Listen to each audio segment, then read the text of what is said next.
Okay, good. Yeah, thank you. Yeah, given that at the moment, or at least for the last few years, I've really been using SAO small telescopes quite extensively. And so I thought it would be a good time just to give a general progress report, especially because the one project is now close to finishing at least the observational part. And now comes the tricky bit about the data reduction. And given that there are quite a few people at SAO who have experience in that and who are also still using some of those telescopes and doing photometry, I thought I'll just give an idea about what I've done, some of the problems I've experienced, and just to see how we best move past that.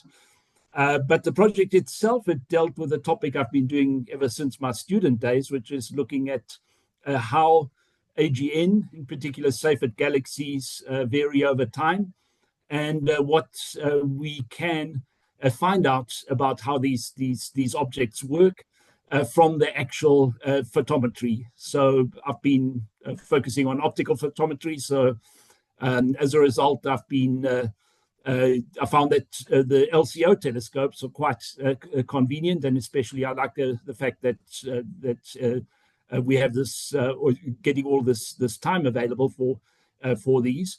Also, I found that I think most people will use the 1 meter telescope for the LCOs, but there are the smaller 0.4 meter refractor telescopes, which are undersubscribed, I know. And it turns out that a lot of the work I'm doing can actually be done perfectly well with this 0.4 meter, this network of 0.4 meter telescopes. So as a result, I've got quite a bit of data of that, which I just wanted to share and just show you what I found. And then I just want to show you some preliminary results and where all this is heading to. And if there's still time at the end, I just want to talk a little bit more about a catalog that I've literally been working on for 20 or 30 years. And it's now finally getting to the point where it's going to be. I'm hoping to get a paper on this catalog out later this year, and bring an update. And I just want to show you what one can do with all that data. Anyway, so let me start with one of these standard pictures of what happens in an AGN, the various components that form part of these objects. So a black hole in the middle, the accretion disk, which is believed to be quite close in. And then as one goes a little bit further out, we'll find the broadline region, typically a couple of light days away. So these are gas clouds which clearly are moving fairly fast. So as a result, you end up seeing these Doppler shifted, broadened emission light profiles. Then also there's this torus, which I know Ian's been, given that he's done all this infrared photometry of these objects, that then becomes quite prominent at infrared wavelengths. But also the innermost part of the torus is exposed to some of the X-rays and other radiation you'll find coming from the accretion disk in the vicinity. There may be a jet, although in many cases, if there is a jet, it's very weak. But that jet too could contribute, certainly as far as radio wavelength is concerned. That's where some of the major activity and variation will happen. Further out, I haven't specifically marked it, but you'll find what's referred to as a narrow line region. Again, emission lines, but usually assumed not to vary on the time scales of years or even centuries. So those are quite often used as the constants in the spectrum against which all other lines are measured. I also mentioned something referred to the intermediate line region. I'll come back to that, but it seems to be some emission lines are not as broad as the Balmer lines, for example, but they are certainly widened compared to the typical forbidden emission lines. That's sometimes referred to as an intermediate line region, and so those could exist as well. So where then is the variability happening that can be observed? Okay, it could be in a lot of these spaces, and I think by studying the light curve, seeing how things change, how quickly, and so on, one can hopefully say something about where this is happening and how far some of these regions are from the central engine. Okay, so what I'm going to do now, I've specifically identified subclasses of Seyfert galaxies, which show particular spectral features which can be associated with different parts of this broader structure that I've just shown you. First of all, it's a bit of a odd name, narrow line Seyfert 1 galaxies, like a contradiction, given that Seyfert 1 galaxies have got broad lines. And these very often come with very strong iron 2 emission lines. The one I'm showing here is perhaps one of the best examples. It's a Southern Hemisphere one, the discovery paper back in the 1980s. David Buckley was a part of that as well. This looks like noise. It's not. I think pretty much every little dip you see here is an actual spectral line. It's part of the iron 2 spectrum, which you find in quite a few AGN, but not usually not as narrow as that. Usually these look much more washed out and look more like one big broad feature. But in this case, you can literally split it up into the individual little lines. Okay, these ones those lines are expected to be formed in what's referred to as this intermediate line region. Where exactly it is, okay, we still don't know that yet. Some people say it's on the outer edges of the accretion disk. Others think it's close to the narrow line region or wherever, but that's something to be explored. Something that's already been picked up in a number of studies is that even though if you look at these types of objects in X-rays, you'll find quite extreme variability. In X-rays, you get these sudden bursts of brightening, and so naturally then people think that this should somehow show up at optical wavelengths as well, yet it doesn't. If one looks at the light curves, one looks at the spectrum, the changes are there, but they are really very slow. So that in itself tells us something about this, and it's presumably related to the fact that these where the optical emission comes from is relatively far from the central engine. I can maybe also just say that this diagram here is from a Nature paper where they've come up essentially with two, if you like, parameters. One would be the width of the line, so down at the bottom are the object with relatively narrow broad lines, whereas the ones with extremely wide broad lines are near the top. And they've plotted that against the strength of the iron features. And they've come up with this picture over here. And one way of explaining that is that the objects in the bottom right-hand corner have the highest Eddington ratio. In other words, and sometimes even beyond the Eddington limit. In other words, they are, if you like, expelling material from the neighborhood of the black hole, whereas the other ones, the luminosity compared to the black hole mass is much lower. Okay. Anyway, looking at some other objects which differ in the spectrum. I mean, all these objects have broad lines, have narrow lines, have certain characteristic line ratios. But what one can see in an object like this is that the structure of, in this case, H alpha and H beta is clearly not Gaussian. In fact, when one looks at it more closely, one can recognize that these two bumps on either side of the central wavelength. And there's a couple of ways one can interpret that. I mean, one possible way is simply to say, well, you have a jet where some of the gas is moving away from you and some of it is moving towards you. That's one possibility, but a much neater and more popular interpretation is that that's exactly what you get if you have emission line regions which are in Keplerian orbit around the black hole. So depending on various factors, in this case, inclination, some structure parameters related to the accretion line disk, you can then through various models, create these kinds of profiles. But as far as this study is concerned, in essence, we are looking at something in the broadline region, and referring to clouds which are in some sort of orbital motion around the black hole. It could be part of the accretion disk as well, of course, but that's I think still needs to be sorted out. Okay, another I haven't really seen this identified as a subclass, but if one looks at the spectra of these AGN, you'll find there's a couple of objects where the helium lines are stronger than you would find them elsewhere. Okay, here it's quite clear, for example, just to the left of H beta, this is helium-2, the strongest helium-2 line in the optical spectrum. Is usually a little bit wider than the Balmer lines, and that indicates that it probably gets formed closer to the black holes, where the typical gas velocities are a little bit higher.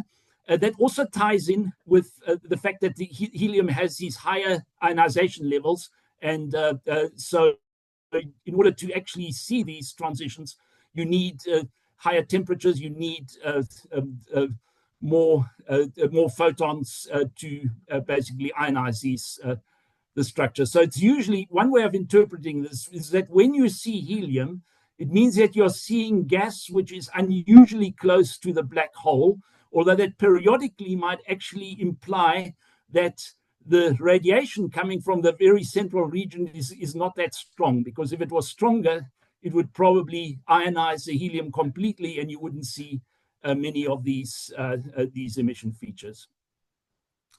Okay, then finally, just a couple of, if you like, subclasses that I thought would be worth looking at for a variety of reasons. First of all, in some cases, you find the AGN is reddened quite substantially, often so much so that you can't even see any of the broad lines. And in fact, that's one of the popular explanation for type 2 Seyferts, where you don't see broad lines, is that they're simply hidden behind the torus. It's probably not the only way you get type 2s, but it's certainly one way. And you'll also find that, unlike elsewhere, where you'll find this very blue spectrum, in other words, strong here for the shorter wavelength, in this case, you don't really see that anymore. You'll see the opposite. You'll see some absorption lines even, and you'll see the ratio of H alpha to H beta be much larger than it would otherwise be. Then looking at something that's been referred to as changing look AGN, basically Seyferts where the spectrum changes very dramatically over a very short time period.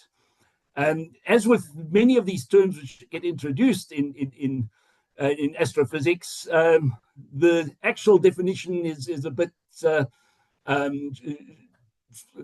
unclear what people exactly mean by that. And these days, the term is often used for AGN, which are simply varying very rapidly. Traditionally, it was for something which was a type 1, which is suddenly a type 2. In other words, the broad lines have suddenly disappeared or have suddenly appeared in a matter of a very short time. And then just finally, I also decided, probably simply because they're very easy to measure and they produce these wonderful plots, blazars, especially BL-lac objects, because they vary so much. So it's very easy to do the analysis that I'm about to show you. Okay, so then what exactly do I do with the data? Because you'll find that a lot of the studies on AGN have simply been done for, or at least photometry has been done for reverberation mapping, where you literally need data every couple of days. Now, I certainly don't have that amount of time available. So what I rather do is something where I try and get data just every month or so. In other words, ideally, I like to catch an AGN when it's very bright and when it's very faint. And if you look at all the bright, if you convert the magnitudes to fluxes and then plot it on a diagram like this, you'll find this relationship, this very nice straight line, and that seems to intersect with another line which represents host galaxy colors. In other words, what the total flux you measure inside an aperture is the sum of the host galaxy, which unfortunately you're always going to get something of whenever you do aperture photometry of AGN, plus whatever the nucleus gives you. So the slope of this graph is representative of the nuclear colors, and then this other line over here, this intersection, basically tells you how much flux comes from the nucleus and how much comes from the host galaxy. It looks very nice in this diagram. Unfortunately, it's not often as easy as that to determine that. There's something else I've introduced because I'm looking at also looking at the magnitude, the amplitude, if you like, of the variability, is by how much does these flux changes, how much do they vary compared to the mean? So I've just defined it as a standard deviation of this particular quantity over here. Okay, this is just an illustration of what tends to happen as the nucleus brightens and fades, just to show that the colors of the nucleus actually don't seem to change. That's how you get this straight line. If the colors were changing, it wouldn't be a straight line, it would be a curve. And none of the data I've seen shows that or proves that this is not a linear relationship, although of course some amount of curvature you can't exclude. But by and large, you can estimate, you can represent these the fluxes of these AGN quite nicely through some sort of a straight line. Okay, now to the actual data. And the LCO, Las Cumbres Observatory, has these 1 meter telescopes and 0.4 meter telescopes stretched at various locations. I think, yeah, this one doesn't actually exist. So it's 6 locations around the world, 3 in the southern hemisphere, 3 in the northern hemisphere. And in Sutherland, in case people haven't are not completely familiar with the top of the plateau there, these 3 domes over here are the 1 meter Las Cumbres domes. I'm even myself not quite sure where the 0.4 meter is. It's one of these ones over there. But there's one 0.4 meter at Sutherland, and then the Las Cumbres, these 3 1 meter ones. But once you get time on the Las Cumbres network, you get data from all sites. In fact, it's robotic, so it basically does the observation you schedule whenever and wherever there's time available. Okay, so this is what you typically then get. Also, the filters I've been using are these ones. I tried initially the Johnson U filter. I stopped that after a while. It was simply too difficult. But I'm still doing BV and Sloan G and R for all filters. And where possible, I also try and do U prime, and that's because that filter sits towards the ultraviolet end of the optical spectrum. I typically take 2 images just in case there's cosmic rays spoiling one of the observation, and then as I said, I try and do these about monthly. And then afterwards, I try and measure the flux inside a 3 arcsecond radius aperture. With LCO, when they actually provide you the data, you can also get a table where they've already identified every single source in these images and used the source extractor, which is quite a popular package for analyzing images, to get the magnitudes at any particular point. And then I try to look at the annulus around it. Because apart from the actual what's happening in nucleus, I'd like to try and get some sort of idea about what the host galaxy does. So what I also measure, and it comes, it comes automatically, is the magnitudes and especially the color in this annulus over here. This is what I've used for the host galaxy colors. Not a good idea in some cases, which I'll show, but at least it'll give you a reasonable estimate of what the host galaxy colors are. Okay, so here's what I've done so far. I started in 2020, and up to now, I've got 400 hours with a 1 meter, 750 hours with a 0.4 meter. So that's a lot of data, a lot of images. In total, there's 142 AGN I put on this program. The idea is to observe this until the error in the slope becomes reasonably small. In other words, you have reasonably accurate colors. And in some cases, you don't need many observations. In some cases, you don't really see much even after you go up to about 40. But I've tried to include in the sample various subclasses that are described earlier. So some of these narrow-line Seyfert galaxies with strong iron, double-peaked AGN, some object with strong helium, some objects which have been referred to as changing look AGN, even though I'm not sure if that's a good terminology for some of them. 6 objects which show clearly reddening nuclei, a couple of blazars are south through it, others have nothing special about them. Okay, now as far as it comes to the problems, and that's here, I'm hoping that especially people who are using LCO will probably encounter these same problems at some point. So I think it's good to sort of make people aware of these. What LCO haven't done at this stage is to have some sort of a systematic program to try and standardize the photometry on all the images and the different telescopes and cameras that they are using. They do observe standard stars, if possible, twice a night, usually right at the beginning during twilight and right at the end of the night, again during twilight. But they don't, for example, check for extinction changes and things like that. So LCO is best used, I think, if you're doing comparative photometry. For that, works very well.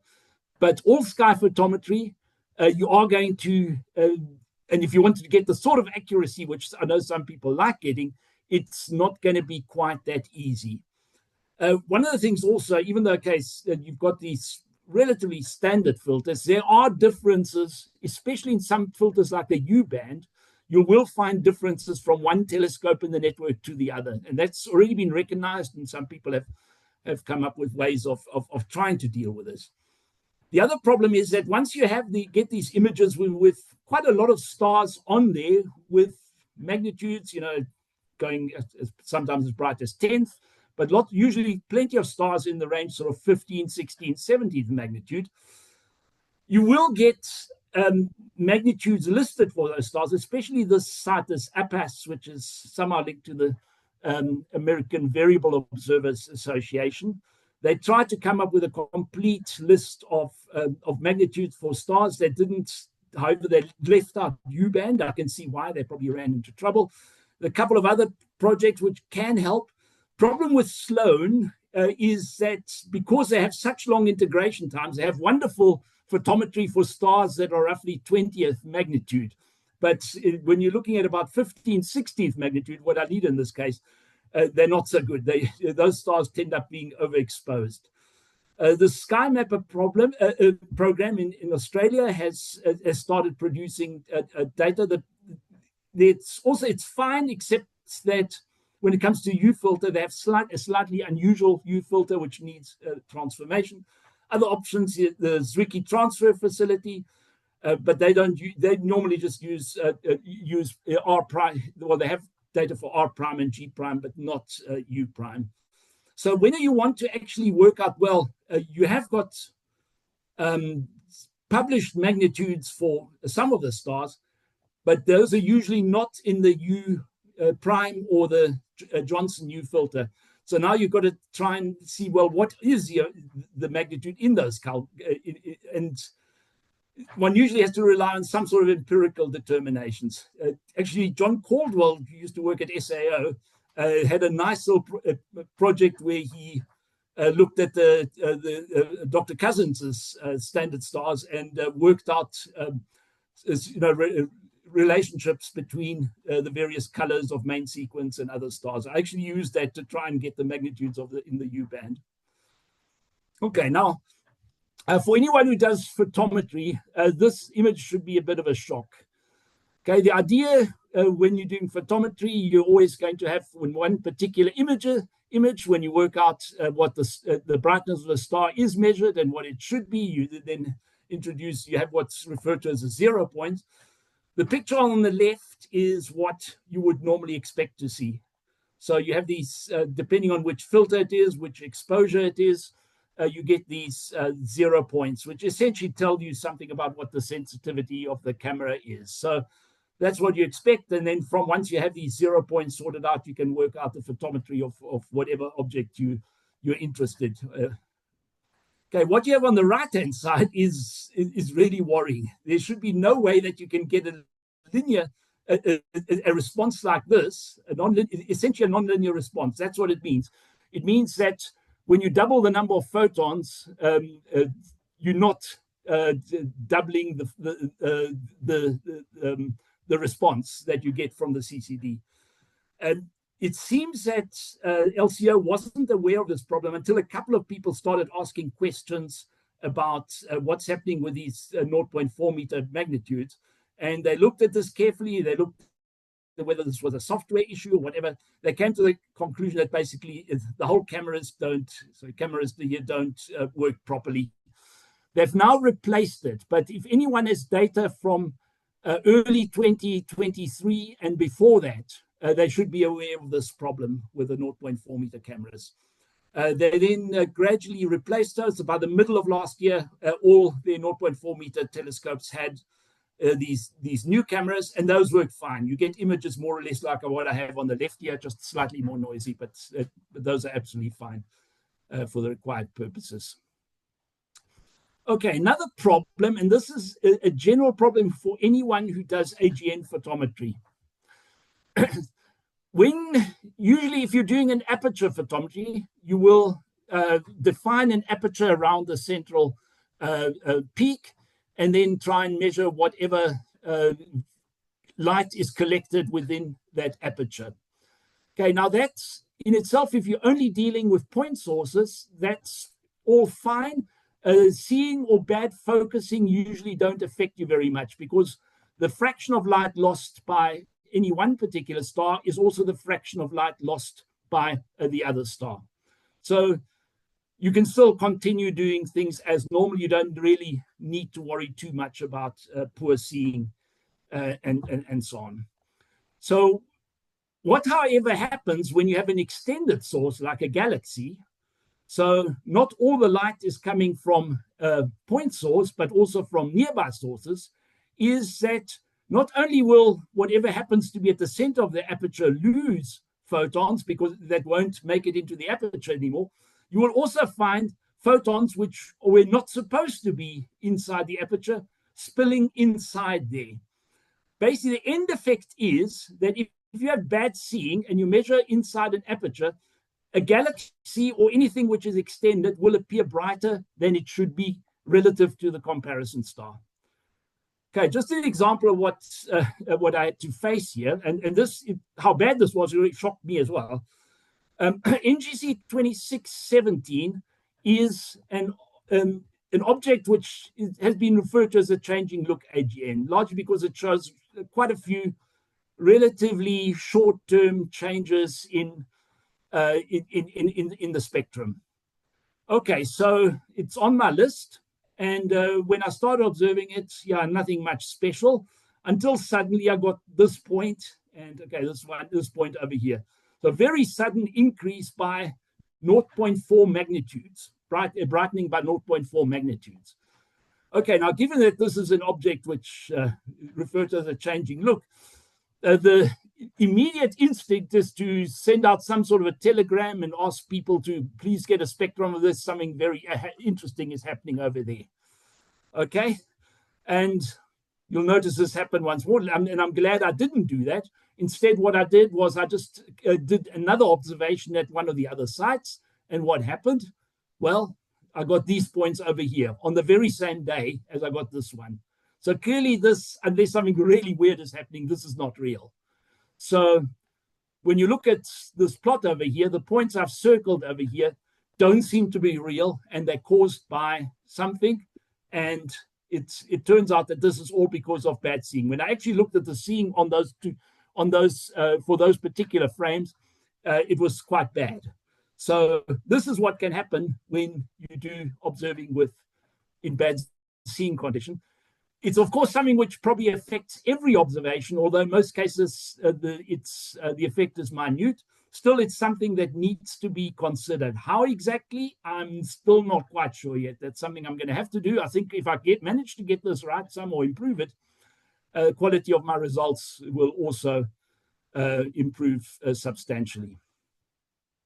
Okay, here another problem one could possibly find, and that's related, especially the case with the way I have been trying to work out the galaxy colors.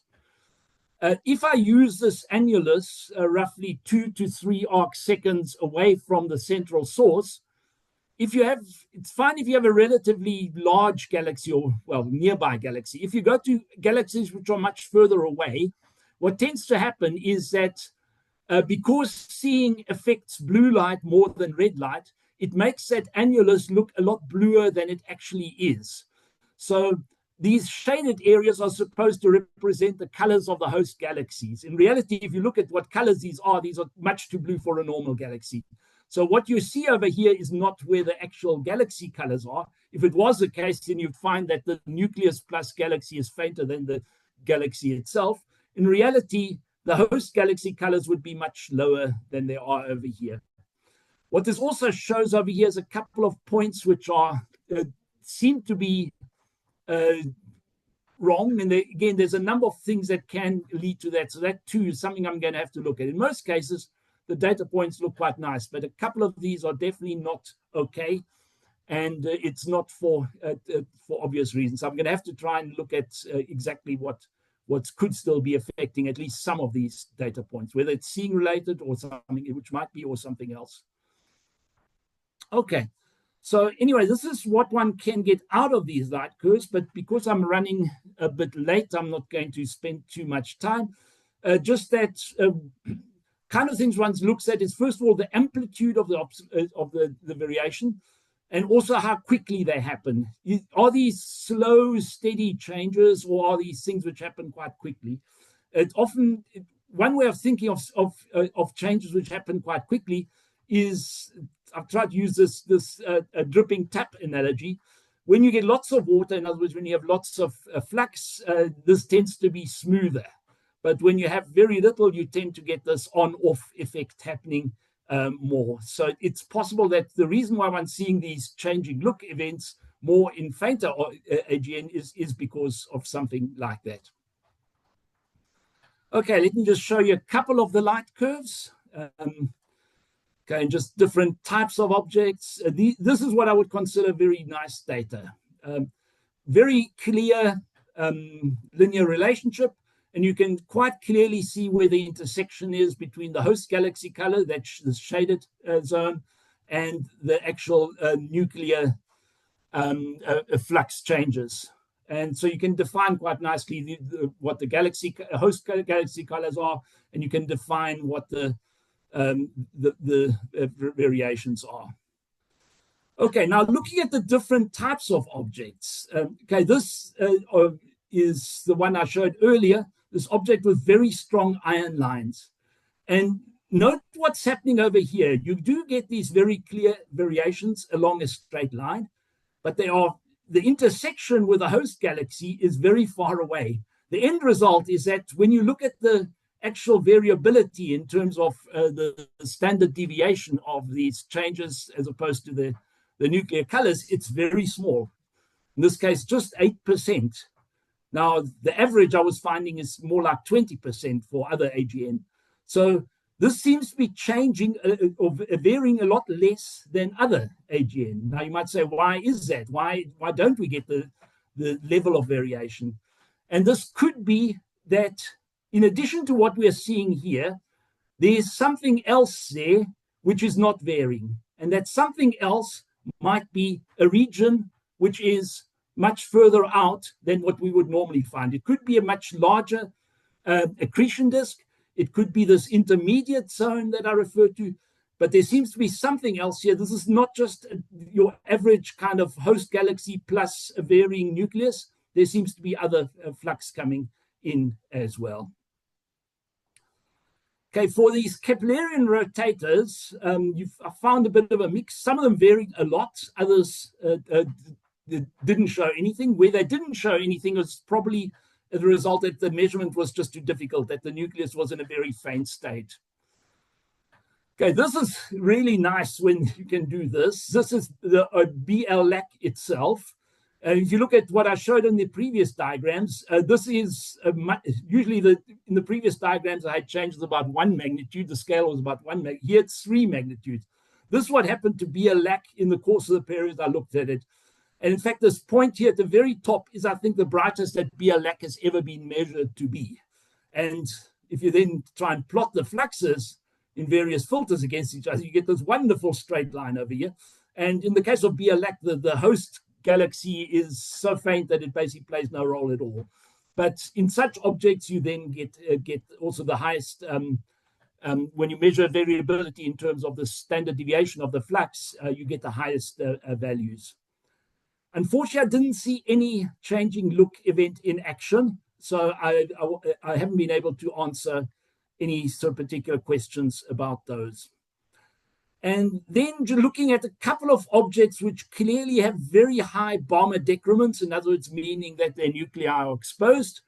There's only 2 for which I got really good data. One was IC439A, quite a well-known one, and this one over here, which Tony Farrell discovered back in the early 1980s.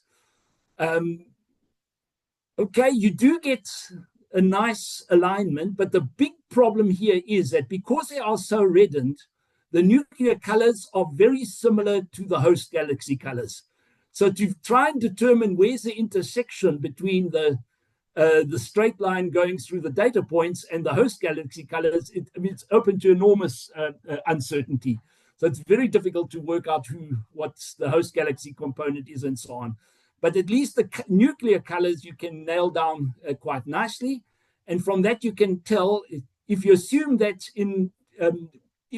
the unobscured colors take on a certain values and compare it to the measured colors, essentially related to the slopes you measure over here, it can tell you something about the reddening law inside those galaxies themselves.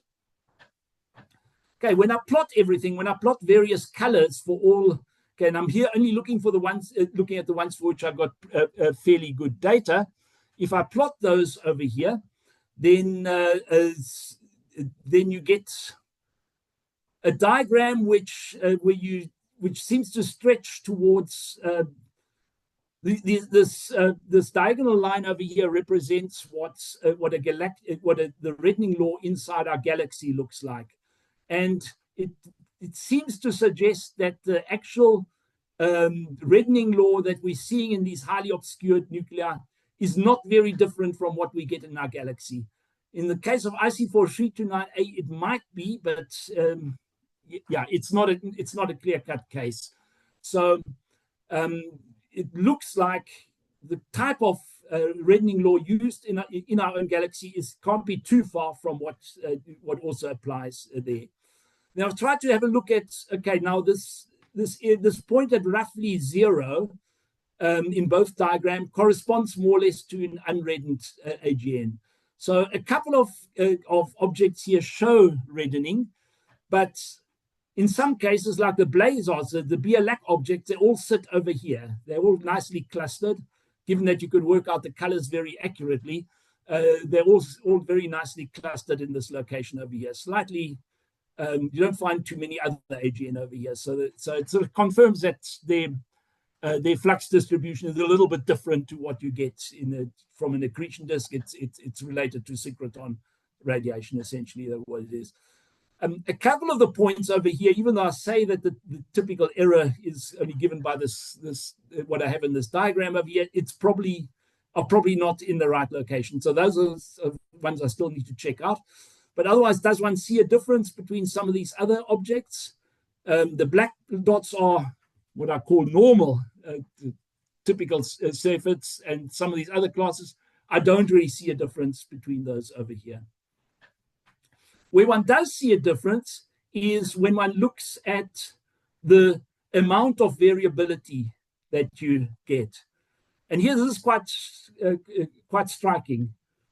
this blue in this bar diagram. So at the bottom I have the percentage. So in this left bar, the objects have a variation between about 7.5 and 12.5%. And note that while you do get some normal AGN there, the percentage of objects with very strong ion lines is very strong over here at the bottom. So whenever you end up with very strong ion lines, narrow ion lines, they all tend to have very small variability. And that's also in line with what I showed earlier with this H0707 minus 495. Keplerian rotations seem to be very slightly more than the average. First of all, the average, the median, is about 24% or so. The points here, this cluster of points at about 50, I'm not convinced that it's correct. This has probably got to do with poor estimate of the host galaxy colors. Unsurprisingly, the blazars BLAC objects all have very large variability over here. But there is a clear distinction here. There's one Zwicky 1 type objects, in other words, narrow line Seyfert ones with strong ion, all have very low variability. Normal galaxies, well, fairly widespread, but the average of about just over 20%. Okay, I don't think I think I've talked through all that. Okay, and so this is basically I think I've mentioned all these results over here. So what I found. Okay, so given that I'm short of time, I'm not going to be talking about what I thought I might be able to fit in, which is to talk about the catalog that I'm working on, where I'm planning to bring an updated version out with a whole lot of spectral information about each source. The catalog itself has got about 5,600 entries. I've hoped to put in all Seyfert galaxies at Z less than 0.1 in there. Okay, I'll just leave this out as how I've worked out some of the lines, and let me then just finish here with some of the conclusions. So especially what I now need to do. Okay, so I'm going to apply for one more semester of LCO time to work on these, to finish off some of the objects for which I don't have enough data yet. Then from that, I'll have photometry of, I said, 142 objects. In a couple of cases, you couldn't, they don't seem to vary much, but for more than 80% of those, you're going to be able to get decent nuclear colors. So we'll be able to compare, and also to determine what the level of variability is.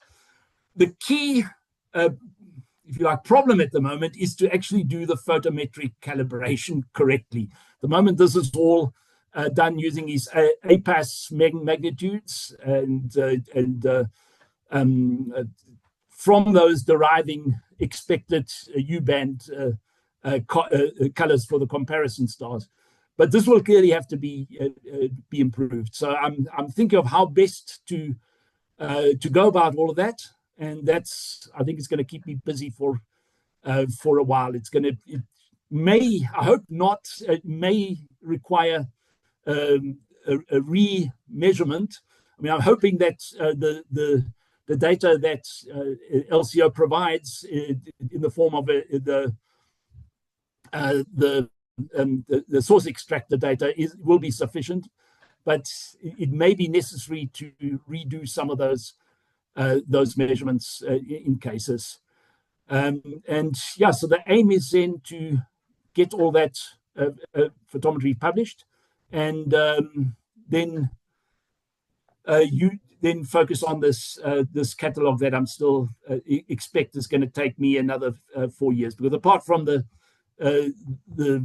photometry, repeated photometry of these 142 sources, I've also been trying to measure the photometry for all the other entries, just once off photometry. That will probably still require another 4 years, but I've made good progress already. About half of the objects that I plan to observe have been done by now. Okay, so given that we've reached the point. I think I should stop now. Okay, thank you so much for the great talk and great work. Thanks. I see one question already in the chat. It's kind of like more than one question. So I'll just read it. In Spectrum and Fit from Heracles and Halpin 2003, why do we have sharp small peaks in between the two bumpy peaks? Why do you say that he has to be close to the supermassive black hole? Won't he be ionized by accretion and jet outflows? And then I don't have experience with photometry. I asked why should the 1 meter sinistro cameras be constant? Why is it the I suppose it's like linearity of the cameras detrimental to observations? So Rahul asked these questions. Okay, let me just go to the last one. I think the other ones I might just ask for people to repeat it. Now, the 0 point in photometry, the 0 point is a detector characteristic, is what the sensitivity of the detector is at any particular point. It doesn't depend on which star you're looking. Whichever object you're looking at with a known magnitude, you should get exactly the same 0 point. If the 0 point goes up or down, it's an indicator that either you got more cloud or you got more haziness, or the detector or the mirror maybe started, it lost some of its reflectivity and so on. But it should be completely flat. Essentially, the 0 point is what you use to determine each particular the magnitude of each particular star. So the 0 point is a constant for the telescope and detector at any particular moment. So when you get what I showed earlier, it means that the response function is not linear, because that's what you expect from a detector. If you get twice as many photons arriving, your detector should record twice as many photons. It shouldn't record less than that. In a sense, the way I've showed the picture I showed is still okay. I mean, you can. It's not that you have to throw away the data. You can still work with it, but it's going to make the accuracy of your measurement worse, especially when you're dealing with extended sources. Because it basically means you have to make a correction to every pixel. So you have to make the LCO, the LCO people have tried to come up with a formula for doing that. I don't think they've managed. But you literally need to calibrate then each image and adjust the counts in each particular photon according to a particular formula. Okay, then the other question related to, sorry, something with the lines and the, I think the first, that might have been second question. Yeah, so why do we have sharp small peaks in between the two bumpy peaks in the spectrum? Was it this one? Or was it?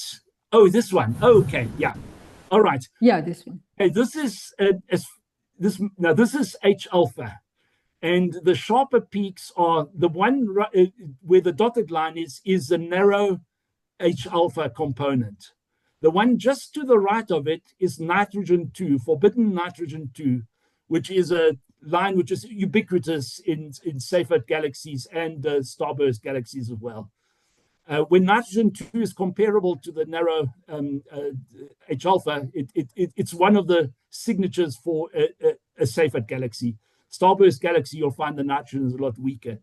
The other two things on the left is oxygen 1, that peak, and on the right, those two peaks on the right is sulfur 2. But that's if you like, a signature. So if one doesn't recognize where H alpha is, that's one of the things you can always look out for. So those peaks are all part of the come from the narrow line region. So in other words, they come from much further out. They're usually assumed to be to stay more or less constant. In fact, it's often used as a calibration tool if you don't know how what the flux of a particular spectrum should be.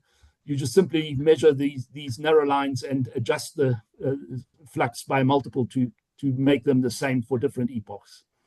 Mm-hmm. Okay, let's move on to Steve's question. So for photometry calibrations, have you considered using the Gaia data products releases? I did, and maybe I should consider them more. The thing that put me off initially was this whole thing that they, they they give magnitudes in two bands, what they call the B and the G band. I'm not sure if they have different terms as well. And so from those, you would need to, first of all, make some sort of a conversion to whatever system you're using. So initially that put me off. I thought that, oops, now I'm relying on conversions. I'd rather have a system where, which are already using the same filters, even if they're slightly off. But just looking at this yesterday, I realized that quite a few people are somehow adapting the Gaia data, and it's one of the things I'm going to consider. Okay, so the last question from Ian. Are there general monitoring programs that can be mined to provide this type of observations? What kind of observation? The type of observation I'm doing now. Yeah, photometric observations. Just general photometry or AGN photometry? I'm talking about AGN photometry. Yeah, not much. I mean, what is happening? The group around Keith Horn, and it's a collaboration in Carney. He's a member of, for example, Zolile has also become part of that. They have quite a large program doing reverberation mapping, but they're looking at a smaller sample and doing much more intensive observations. But I'm not aware of anybody. I mean, one can actually look at, when one goes on LCO, one can sort of see how many other images or historical images are there of the region of the sky where you're looking at. And in a lot of cases, I found that nobody had actually done anything there. A couple of objects, yes, you get quite a lot of data. In fact, like you'll get like literally hundreds and hundreds of points. I haven't actually used that data simply because it's still partly proprietary and so on, but there's a couple of objects that could be added to the sample I have now. So I've deliberately tried to avoid ones which are already getting a lot of attention. Yeah, I'm sort of thinking if there's some program that, say, does the whole sky every 3 nights, even if it's an idiosyncratic system, can it be made use of? Put it that way. Once LSST is running, I think we're going to get that. And if one was to sort of systematically look at some of the other projects like SkyMapper and so on, I think you're going to find quite a lot. I mean, even Assassin and so on. Assassin just has far larger errors in their data than what one's getting over here.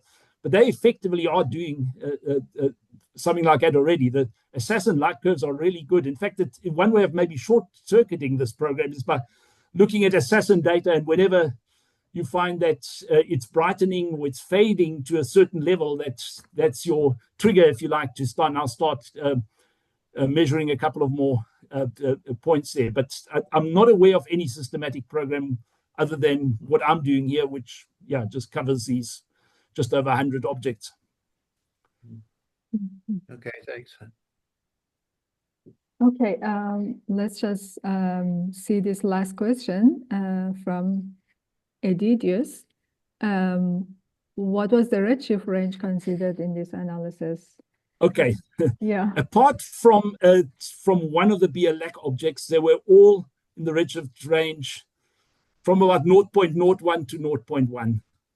So they're all, well, what these days would be considered relatively nearby AGN, although in some cases you wouldn't actually recognize, or you don't see any host galaxy in the images themselves. You'd have to look for them very carefully. Okay, yeah, because I think in principle, one can do all this for larger redshifts. One just needs to consider what's referred to as a K correction. In other words, that the filters are no longer sampling that part of the spectrum that you would be at lower redshifts. That's another thing I haven't talked about, is whether any sort of K correction is necessary and what form that should take. In most cases, the strong emission, like say H alpha, will always fall in the R band, and the H beta and the O3 lines will always fall in the G bands or V bands. So Yeah. I wouldn't have major problems with that. But if one goes to higher redshift, one would need to look at this. Yeah, because I think the question is more about the 3 arcsecond aperture, maybe, like proper for the lower redshift, but yeah, it will encompass larger space at longer. Yes, yes, yeah. Once you get to the what could be very considerable or very low signal above the sky, I mean, that's another problem, is that the way the sky is being defined, Source Extractor does publish value for that, which I've just used. Again, in some cases, it might not be the best one, sky background measurement to use. Okay, thank you so much. I think we are almost out of time. Thank you so much again for the great talk, and we'll see you at the next colloquium. Thank you, everyone. Okay, great. All right, thank you. Thank you. Thanks, Hartmut. Bye-bye. Okay, right then. Yeah. Great talk, Meneer.